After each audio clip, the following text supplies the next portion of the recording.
हे friends, martial peak के last episode में हमने देखा कि यांग काई और सुयान ने इनहेरिटेंस को हासिल कर लिया था और वो ऑफिशियली कपल भी बन गए थे। तो इस एपिसोड की शुरुआत एक बहुत अच्छे सीन से होती है। हम देखते हैं कि सुयान एक आइस मिरर के सामने बैठी होती है और यांग काई उसके बालों को बना रहा होता है। वे प्यार में डूबे हुए होते हैं। फिर यांग काई हेयर पिन को सुयान के बालों में लगाता है, जिसके बाद सुयान पूछती है कि मैं कैसी लग रही हूँ, जिसपे यांग काई कहता है कि तुम बहुत प्यारी लग रही हो। सुयान यांग काई के हाथों को पकड़ लेती है और कहती है मैं तुमसे एज में बड़ी हूँ, इसलिए तुम्हें आज से मेरी सारी बातें माननी पड़ेगी। जिसको सुनकर यांग काई कहता है कि ये भी कोई कहने की बात है। वह सुयान के हाथों को चूमते हुए कहता है मैं तुम्हारी हमेशा बात मानूंगा, अभी भी मानूंगा और जब बूढ़ा हो जाऊंगा तब तक मानूंगा। मेरे ऊपर तुम्हारी ही चलेगी, ये तो अभी से ही गुलाम बन गया भाई। तब सुयान कहती है कि तुमने अभी ब्रेक थ्रू किया है एकेडमी लेवल पर। यह रियलम बहुत ही स्पेशल होती है किसी भी कल्टिवेटर के लिए और बहुत डेंजरस भी होती है। फिर वह एक आइस जेड को निकालती है और कहती है ये आइस जेड बचपन से ही मैंने पहना हुआ था। वह यांग काई के गले में उस आइस जेड को पहनाती है और कहती है कि इस आइस जेड से मैंने कई सालों तक एनर्जी ऑब्जर्व की है, यह तुम्हारे लिए कभी भी क्रिटिकल टाइम पे काम आएगा। फिर यांग काई उस आइस जेड को देखता है। वह समझ जाता है कि यह कोई साधारण नहीं है, यह बहुत ही कीमती है। फिर वह सुयान को टीज करते हुए कहता है क्या मैं इसे लव टोकन समझूं? जिसको सुनकर सुयान शर्मा जाती है और अपने सिर को झुका लेती है।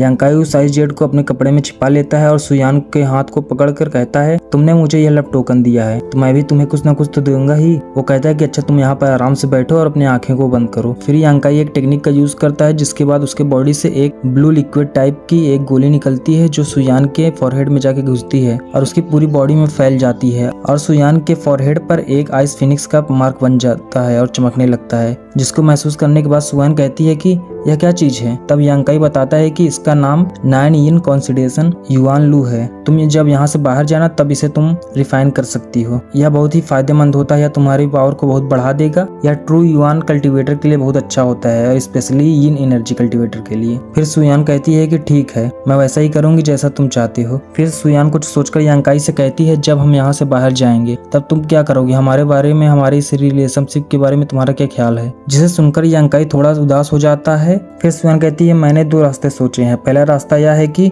हम अपने रिलेशनशिप के बारे में पब्लिक कर देंगे, सभी को बता देंगे, जिससे मेरे स्टेटस और मेरे नाम से इस सेक्ट में तुम्हें बहुत सारी सुविधाएं मिलेंगी। सारे एल्डर तुम्हारी मदद करेंगे, तुम्हें मार्शल आर्ट भी मिलेंगे, टेक्निक मिलेंगी, सभी कीमती पिल्स भी मिलेंगी, सब कुछ मिलेगा। यह सुनकर यांग काई सोचता है कि अगर हमारा रिलेशनशिप पब्लिक हो गया तो बहुत सारे रूमर्स फैलेंगे हमारे बारे में। सुयान उसे कैसे फेस करेगी अकेले। सुयान लिंगसियाओ पवेलियन की टॉप जीनियस है जो हजारों सालों में एक बार मिलती है और मैं एक यूजलेस। लोग हमारे बारे में क्या सोचेंगे कि हम एक साथ हैं। मैं तुम्हें ऐसी सिचुएशन में नहीं रख सकता। सुयान यांग काई को ऐसी गहरी सोच में डूबा देखते हुए कहती है तुम चिंता मत करो, यह मैं अपने प्यार के लिए कर रही हूँ। जिसे सुनकर यांग काई फाइनली बोलता है कि तुम्हारा यह प्रपोजल बहुत ही अच्छा है, लेकिन यह मेरे लिए नहीं है। मैं तुम्हें ऐसी सिचुएशन में कैसे डाल सकता हूँ। मैं तुम्हारा यूज नहीं करना चाहता। मैं तुमसे बहुत प्यार करता हूँ, पर मैं तुम्हारा नाम यूज करके आगे नहीं बढ़ना चाहता हूँ। यह सुनकर ये सुयान बहुत ही खुश हो जाती है। फिर यांग काई आगे बोलता है मैं अपने दम पर आगे बढ़ना चाहता हूँ और उसके लिए फाइट करूंगा, मैं तुम्हारा यूज नहीं करूंगा।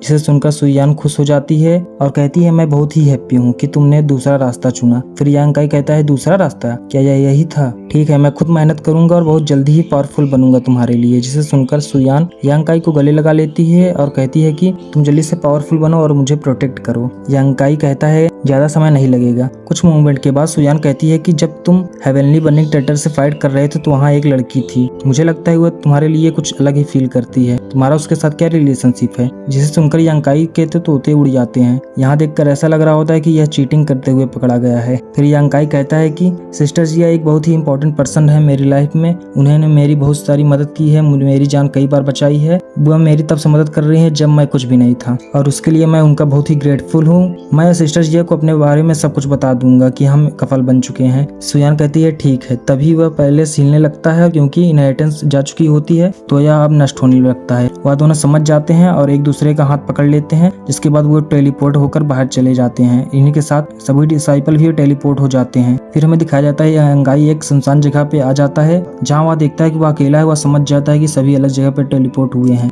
लेकिन यांकाई तो प्यार में डूबा हुआ होता है। उसे आसमान में भी सुयान दिखाई पड़ रही होती है। फिर वह सोचता है कि सुयान जरूर ही लिंगसियाओ पवेलियन जा चुकी होगी, मुझे अब जल्दी जाना होगा। वह वापस जा रहा होता है, तभी उसे रास्ते में सुमो मिलता है। जब सुमो यांकाई को देखता है तो वह ब्रते लीला कह के भागते हुए यांकाई की तरफ आता है गले लगाने के लिए, जिसे यांकाई रोक देता है और कहता है कि मैंने तुम्हें हेरिटेज कैंप में कहीं देखा नहीं। तब सुमो रोने लगता है और कहता है कि मैं जब हेरिटेज कैंप में पहले गया तो मैं एक बंदे को मिला, उसके बाद मुझे कुछ याद ही नहीं, मैं वहाँ पे सोया, क्या हुआ, उसके बाद मैं जब जगा तो बाहर था। जिसे सुनकर यांकाई उसका मजाक उड़ाने लगता है।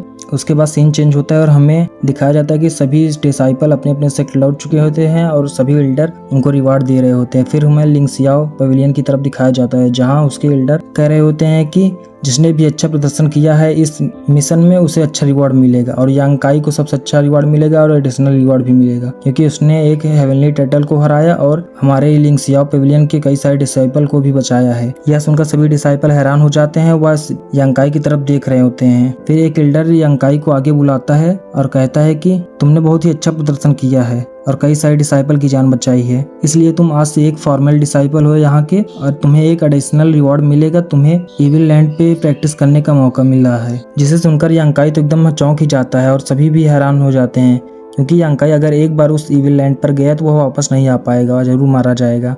यांकाई इस बात को समझ जाता है कि यह एल्डर की ही चाल है। फिर वह एल्डर का शुक्रिया कहता है और कहता है कि यह बहुत ही अच्छा मौका है, लेकिन मेरा कोई भी इंटरेस्ट नहीं है इविल लैंड में जाने का, क्यों ना यह मौका मैं वेजुआंग को दे दूं, जो कि एल्डर का ग्रैंडसन है। यह सुनकर एल्डर के तो तोते ही उड़ जाते हैं और उसी समय वेजुआंग भी मान जाता है कि वह उस इविल लैंड पर जाएगा और प्रैक्टिस करेगा। जिसके बाद वह एल्डर बोलता है कि वेजुआंग को तुम शांत रहो, और यह एपिसोड यहीं पर समाप्त हो जाता है। अगला एपिसोड देखने के लिए वीडियो को लाइक और चैनल को सब्सक्राइब जरूर करें।